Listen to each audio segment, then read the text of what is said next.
Reverend clergy, honorable judges, fellow speakers, brothers and sisters, Christ is risen. Truly he is risen. Being pro-life, I was immediately drawn to this topic.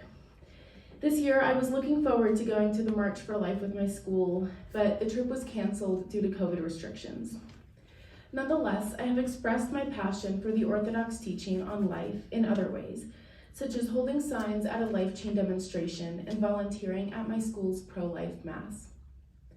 We live in a world of many biomedical technologies, from in vitro fertilization and gene editing to end-of-life care and vaccines. These advances are as beneficial as they are controversial.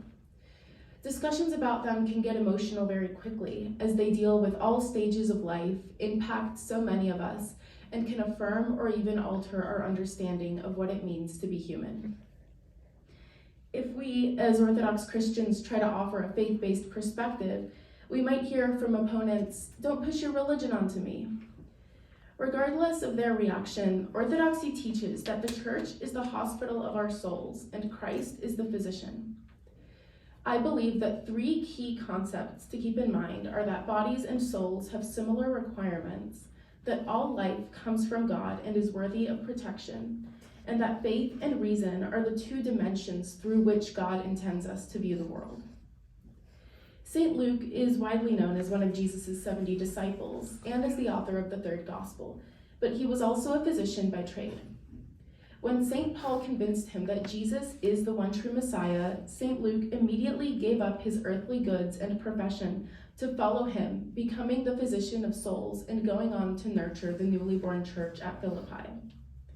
In the writing of his gospel, St. Luke was informed by his perspective as a physician, emphasizing how Christ had come to heal humanity from its sins, as well as describing many medical situations.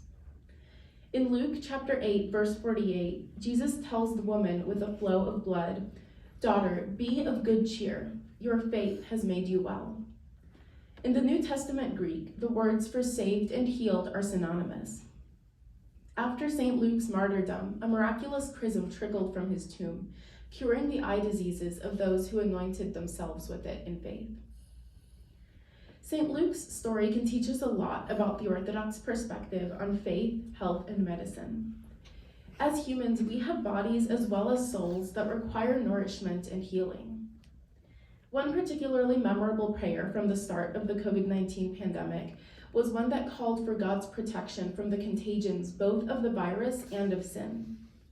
Healthcare and our faith go hand in hand, as they both have to do with protecting the dignity of all human life, considering difficult decisions prayerfully, and striving towards ultimate unruptured communion with God. Safeguarding our physical and spiritual health begins with recognizing that all life is a gift from God and therefore deserves to be protected. All human beings, from the unborn to the elderly, have inherent dignity and value that comes from being made in the image and likeness of God. Therefore, the Church's position is consistently a pro-life one, rejecting abortion, euthanasia, and the destruction of embryos during in vitro fertilization.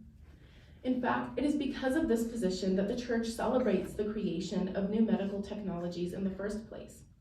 There is hardly a better way to use our divinely given talents than to save the lives of our brethren. Doctors, like all people, are fallible. They must constantly pray over tough decisions to ensure that they are following God's plan and moral teachings. Finally, we must embrace the truth that faith and reason are not opposites, but rather complements through which we view the world and determine our actions in it. The presence of God can be felt in something as vast as the cosmos or as intimate as a mother's embrace of her newborn child. It is our duty to learn about how God's creation reflects his infinite power as well as his infinite mercy, to see Christ in every person, and to follow his instruction to treat the least of our brethren as we would treat him. I am sure that if St. Luke practiced medicine today, his prescription sheets would include a medicine to take, as well as a Bible verse for reading and reflection. We would fill this prescription and come away with our bodies and souls healed, our conviction to respect life strengthened, and our full potential of faith and reason realized. Thank you.